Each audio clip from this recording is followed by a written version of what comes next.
So Coffee Breaks is a series hosted by myGwork. myGwork are LGBTQ plus, is a platform for LGBTQ plus business professionals, allies, anyone that believes in workplace equality. So if you're a business leader at the top of your career, or someone just about to start their career, or someone somewhere in between that, this is a space and a platform for you.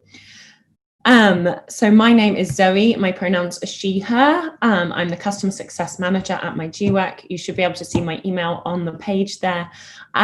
Please do reach out if you want to. You can also connect with me on myGwork. So it's free to create a profile on myGwork. You can connect with me. I can be your first connection on there if you like. Reach out, whether that's about today's coffee break, another event, or something else entirely. It's always lovely to hear from people. As I mentioned, there is the chance to ask questions as we go along, so do pop them in the Q&A if you have any, because I hope we'll have time for them at the end. So we are jumping straight back into coffee breaks with a bang, because today we are joined by the very, very lovely Ashley T Brundage. She is a diversity and inclusion leader, an author, a founder, speaker, trainer, you name it, and I feel like Ashley's probably excelled at it. So thank you so much for joining us today, Ashley. How are you? I'm doing great. How are you? I'm good, thank you. So to start us off, do you want to just introduce yourself for our audience today? Tell us a little bit more about your work. Diversity and inclusion is at paramount in this world today. So I think that's a big thing, and I found my way strategically to the diversity and inclusion world.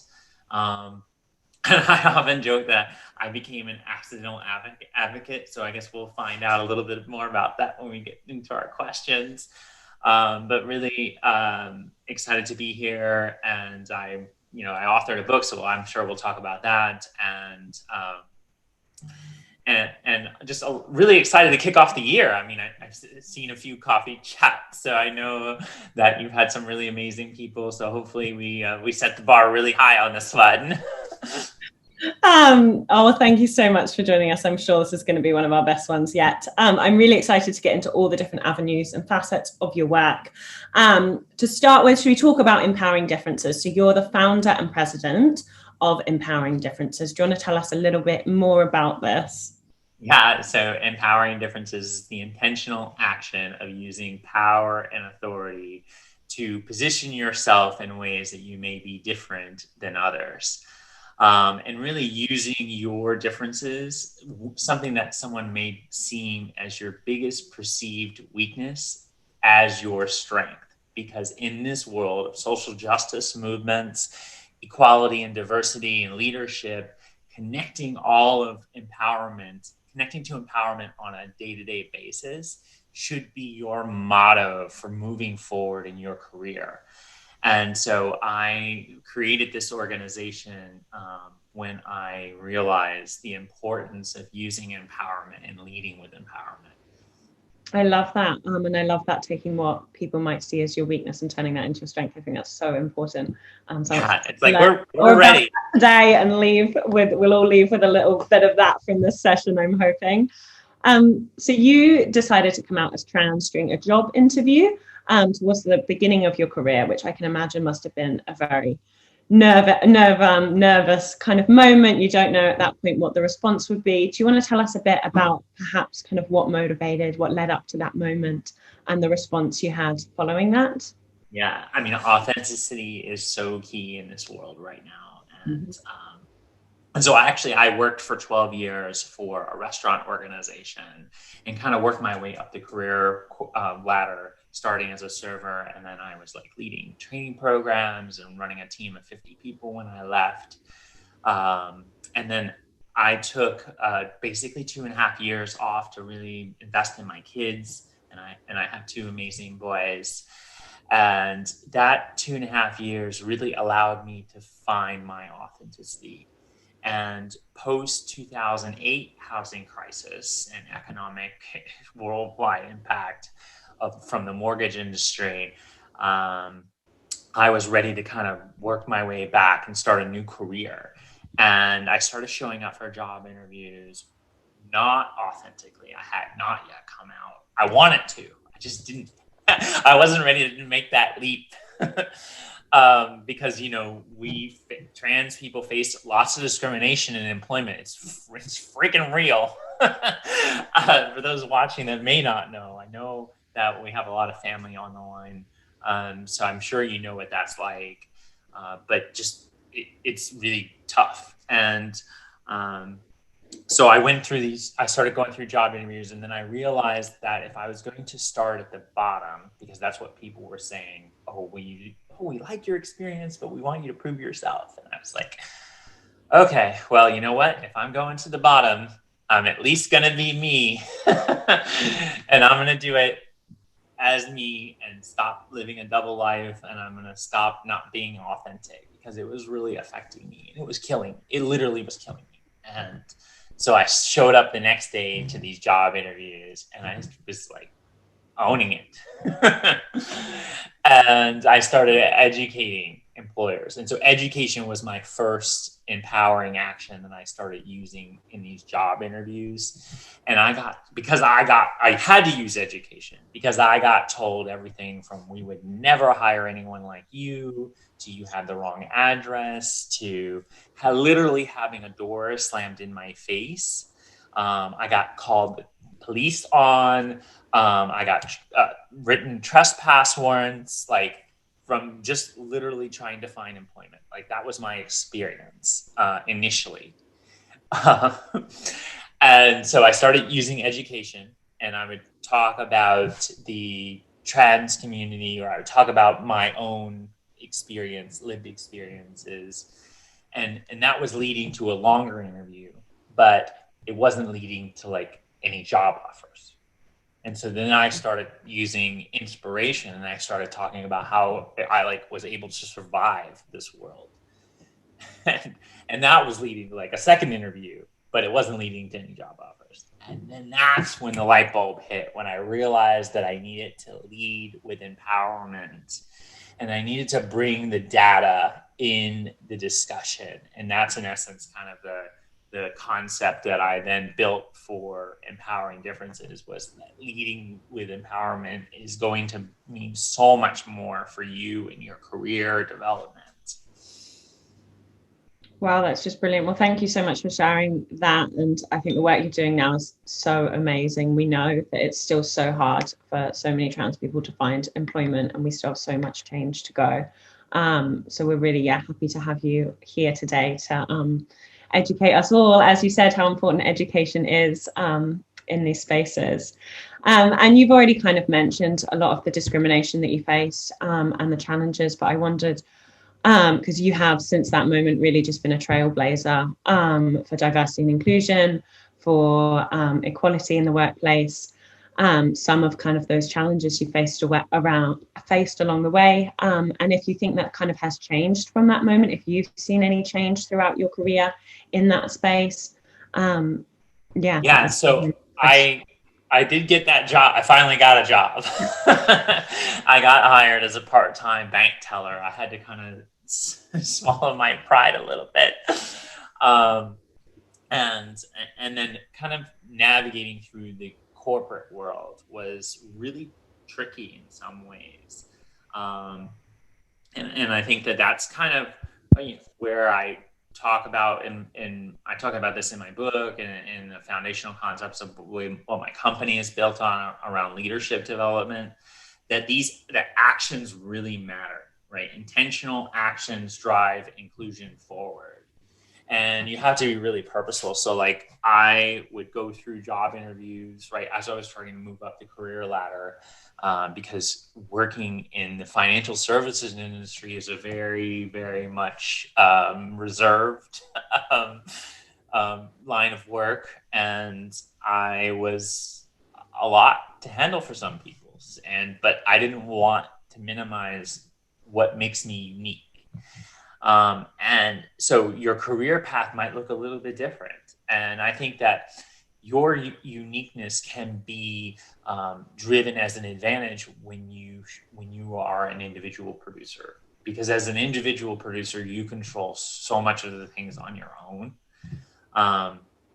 quickly, if you want to rise quickly in an organization, you tend to have to find your way into management.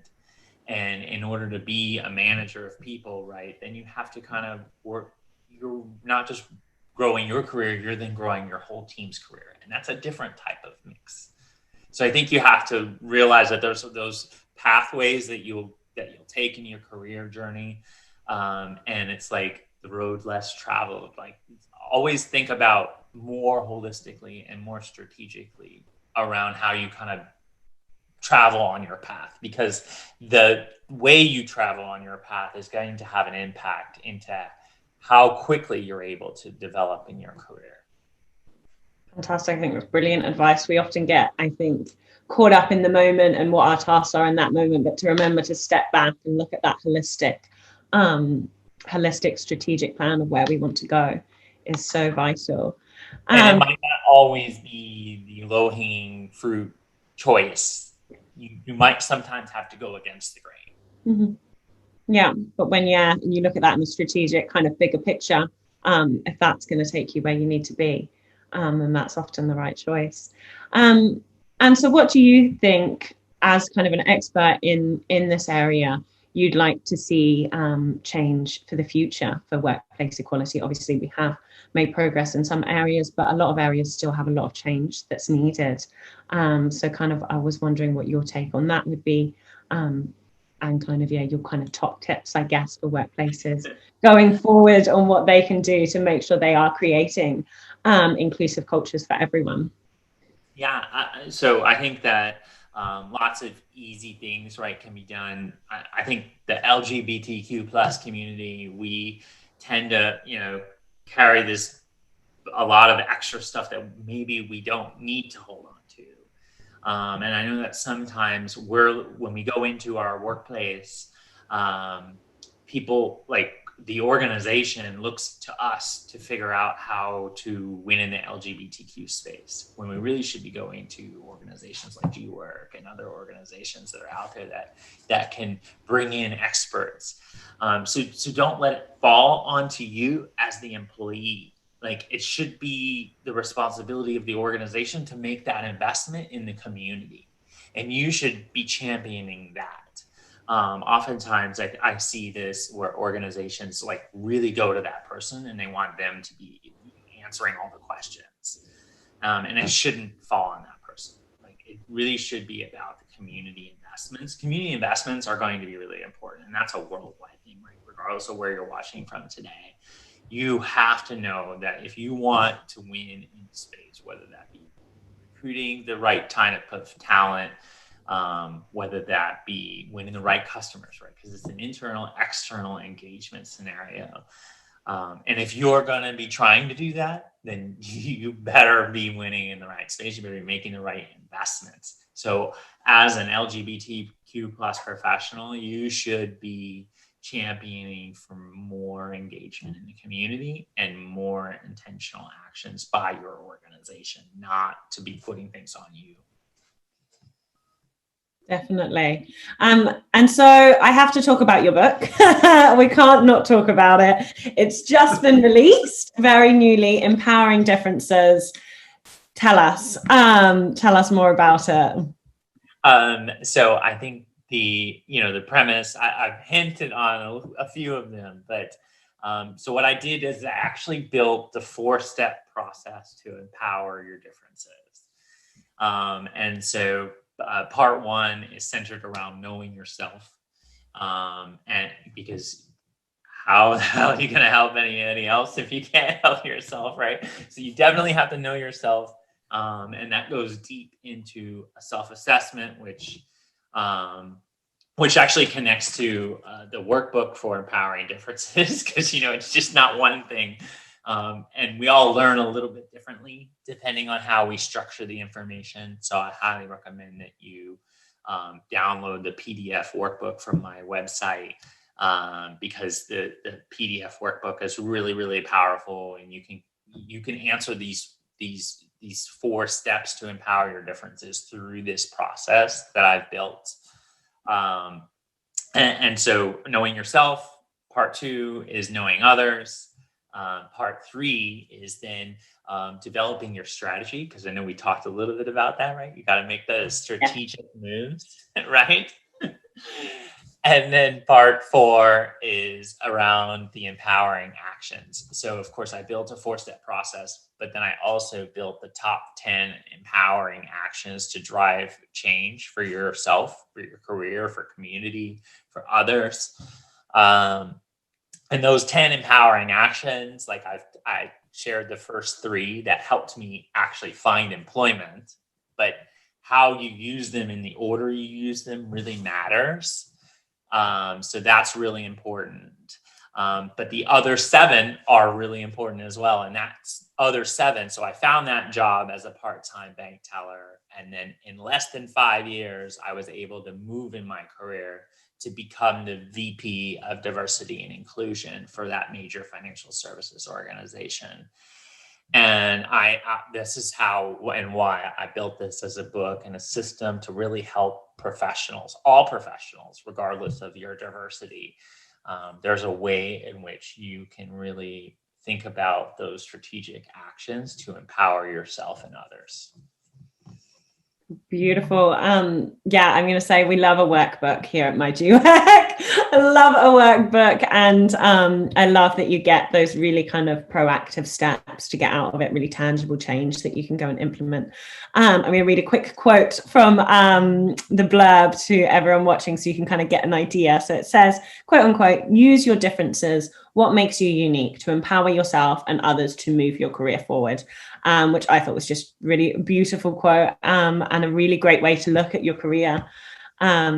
So yeah, thank you for telling us more about it. I think it's really exciting. And you said, as you said, you managed to become vice president in 5 years, which is truly incredible. An incredible part-time bank teller. Yeah. So I am buying whatever you're selling. the lowest of the pecking order. And honestly, the other thing about this process is that I only have a high school diploma. So I don't have a college degree, and I never went to college. So if I can be there as a non-college educated trans person, starting at the absolute bottom of a major corporation and then moving to where I did in less than 5 years, anybody can do it. I mean, yeah, it's truly brilliant. I mean, the proof is in the pudding, as they say. Is that the saying? That yeah, if you've achieved that, I'm buying whatever you're selling. That is truly incredible. And I really love the way that it uses the differences that people have and what make people unique, to empower them and to then put that on to apply that to your career. I think it's a fantastic approach. 2020 was obviously really difficult to navigate through, and 2021 is going to be all about empowerment. So you have to seize it. Absolutely. And you see it talked about empowerment in so many other kind of aspects of life. So I think it only makes sense to be applying that to our careers as well. And so, as we said, you've achieved so much just in 5 years alone, making it to VP. Do you have any kind of highlights of that career? Yeah. So for that financial services company, I was named to their Employee Hall of Fame. So there's like 125 employees in the Hall of Fame, and I made it there, which was kind of cool in 4 years. But I'm probably most excited about, our LGBTQ plus community. We do pretty good in the recognition space. I feel like that we have lots of avenues for recognition. And because a lot of LGBTQ organizations, I feel like, try to honor LGBTQ professionals. At least I see that. But winning mainstream stuff is really powerful. Like, I was named one of the top 100 most powerful people in business in the city that I live in by the Business Journal. And I was actually on the page with the owner of the Tampa Bay Lightning, who won the Stanley Cup in the United States, which was kind of cool. It's like my photo and then his photo. That was kind of neat. And then I'm probably most excited about the community stuff, because really empowerment stems from what you do to help others. Like you're not going to necessarily just wake up one day and be like, I'm ready to empower myself. No, you do that by empowering others first. So I got involved with my local LGBT Chamber of Commerce back in 2013, and I became the president by rapid fire succession planning. And so I grew that local LGBT chamber from negative money in the bank account, because I know that we've all run an organization that may have been like that before, to one that has lots of positive cash flow, and established a scholarship foundation for them where we give away a scholarship to LGBTQ youth in my city. And then I won the International LGBT Business Conference to come to my home city for the NGLCC, National LGBT Chamber of Commerce. And then I got involved with the chamber, which was really passionate of mine nationally in the US. And we started the first global trans inclusion task force, which is now rebranded to be the Trans and Gender Nonconforming Inclusion Task Force. And over the last 2 years, we've actually grown trans entrepreneurship by 400%, which is pretty exciting. And that work around inclusion, it's so much more than just what you do personally or what you do in the company. You have to connect it to the stuff that you do to volunteer in the community. Wow, it's truly fantastic. And I feel like that you entering and rapid firing to president seems to be a bit of a trend across your career. And I love that how you connect that empowerment in your career to also helping the community, to kindness to others, those inside your community and outside as well. I know you're based in the US. I'm over here in the UK. When it comes to trans equality, to LGBTQ plus equality, yes, we've achieved a lot, but the conversation still has a long way to go. So I was hoping you'd kind of share with us what you hope to see next in that conversation. I think you're going to see lots of amplification of stories, of intersectional stories. I think that's going to be a big thing for 2021 and beyond. For me, right, kind of some of the things that's next is I've kind of started volunteering more, right? I mean, I think that this is the time to even engage more, to give more. And I'm now on, I just got actually voted on to the executive committee. So I was on the board in 2019 of GLAAD, the International LGBT Media Advocacy Organization. And now I'm on the executive committee as the chair of their development committee. I'm kind of really excited about that because we're really working to really amplify LGBTQ voices. So I think you're going to see a lot of diverse intersectional amplification. I think that that's so important. The timing is going to be right, with especially because of the U.S. kind of changing its leadership, and there's going to be an inaugural LGBT ball next week for the new incoming president, which is kind of exciting. And I think that that's going to have a domino effect on the rest of the countries in the world, seeing the U.S. kind of move back into being a beacon for human rights is going to be a really big impact. And I think that everyone listening, has an opportunity to really seize that moment around amplification and around volunteerism. Like, this is the time to really be engaged and to step up what we do. I don't know. I guess I'm just really passionate about that, and I think that it's going to have a lasting impact for so many out there around changing laws and changing discrimination. Like, that's going to be the impact. Absolutely. I think, everything you've said there sums up, I think, what we're hoping for here at myGwork as well. You put it so eloquently. too. So I think that's such a wonderful kind of note to slowly come to a close. Unfortunately, I can see there's a lot of questions coming in already. If you do have a question, pop it in there. We have a few minutes left, so we'll try and answer a few of them. But lastly, Ashley, I did want to ask you before we jump into the Q&A, just what we can expect to see next from you, and where can we find your work? Where can we find your book? Let everyone know. So what's next for me? I have some really cool projects that are kind of on my to-do list. The pandemic has kind of slowed some of those things down. But with a really amazing close personal friend of mine, I consulted and he wrote a reality TV series around empowerment for the trans community that we're going to be pitching to television. So hopefully that will come to fruition. Everyone's now asking me about writing a second book around the classifications of using the 10 empowering actions, because depending on your diversity, you need to prioritize the 10 empowering actions differently. And you'll notice that when you access the workbook. And the workbook and the book can be downloaded directly from the author on my website. For digital, obviously, to get a print copy, if you're anywhere in the world, you can do that on Amazon. But my website is empoweringdifferences.com. You guessed it. Super easy and succinct.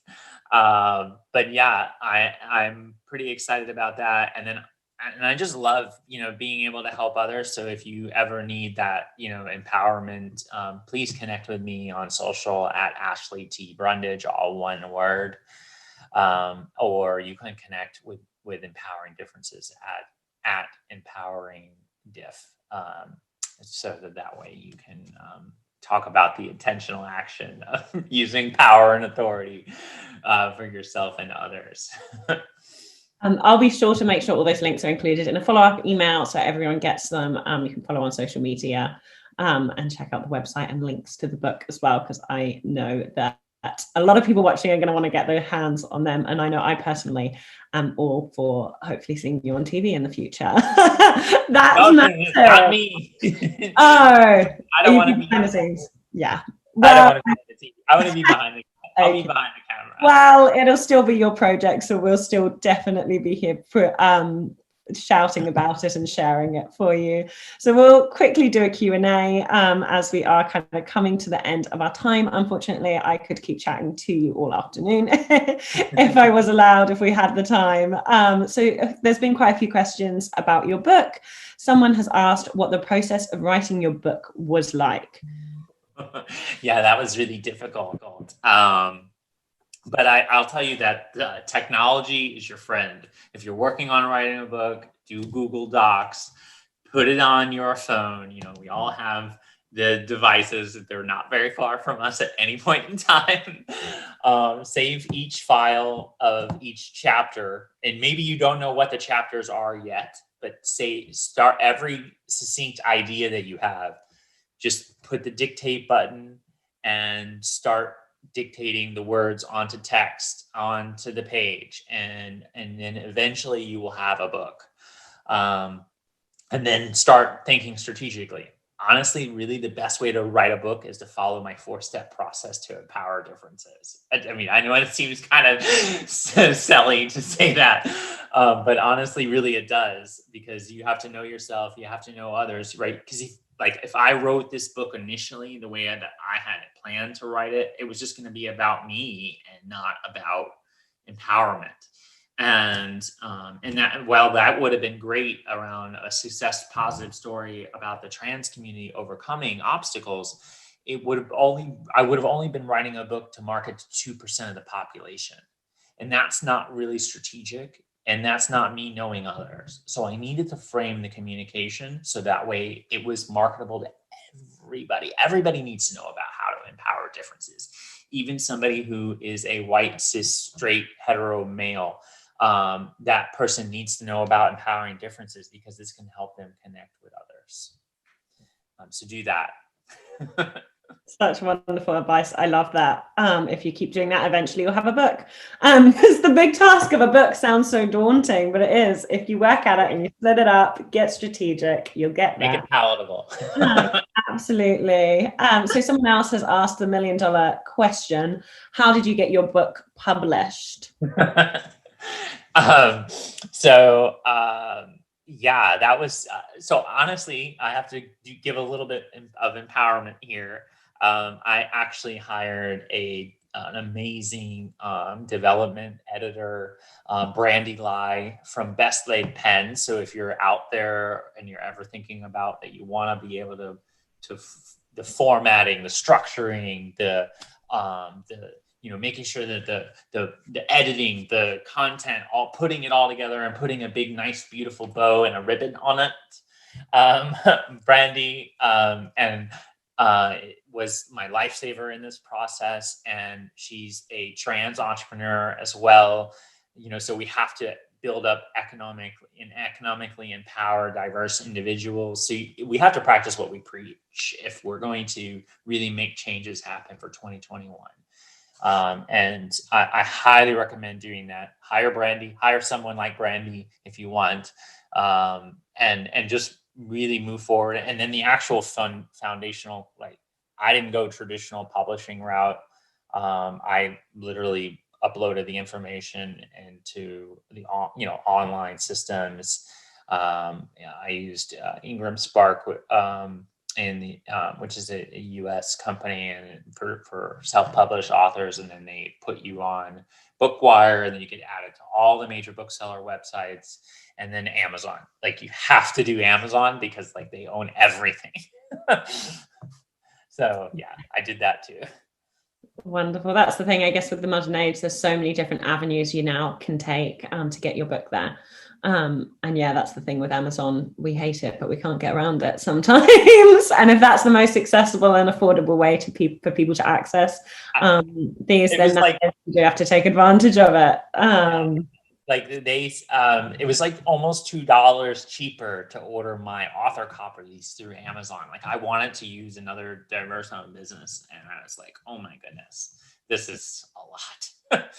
Yeah, I can imagine. And yeah, like I said, I'll make sure all those links are sent out to everyone as well. So we'll quickly answer one more question. I know we've gone over time, so that's okay if anyone needs to jump off. But the last question, so how do you think we can push for equality and workplace equality while most officers are moving to home working? That's good. I think you have to be really intentional. We lost the water cooler, the coffee chats, right? You have to do this, like literally do this in your workplace, and be purposeful in how you navigate. And if that means that you Skype call or you Zoom call or somebody just randomly start doing that to people on your team, I think, or schedule it, right? Because we're all living or not living by the schedule right now. So you have to be intentional that way too. Just really be purposeful to find the time to put that kind of coffee time on your calendar. This is a good example of that. This G-Work event should be on your calendar for the next one. And if it's not, then it better be on your calendar because you need to make that time for this. This kind of stuff really matters. Absolutely. I think, the last year's taught everyone really how valuable our social interactions and how connecting with one another, speaking to one another, reaching out, checking in with each other is just so important. And I think that's, a really great note to end on. Thank you so much, Ashley. You've been such a delight to pick your brain and learn more about your work. Here at myGwork, we are big fans of everything you do, and we're going to be continuing watching to see what you do next. And I'll make sure everyone has the link to that book as well, and to your website, to everything we've mentioned today. So thank you so much for joining us, Ashley. Thank you. And thank you to everyone who's joined us, whether that's on Facebook or Zoom. Remember, you can register for free to join myGwork, connect with me, connect with Ashley, learn more about our other events. We will be back soon with another coffee breaks. We have some very exciting ones coming up, so I'll keep you up to date on all of them as well. But for now, thank you all so much. Enjoy the rest of your day. Thanks again, Ashley. And yeah, we'll hopefully see everybody shortly.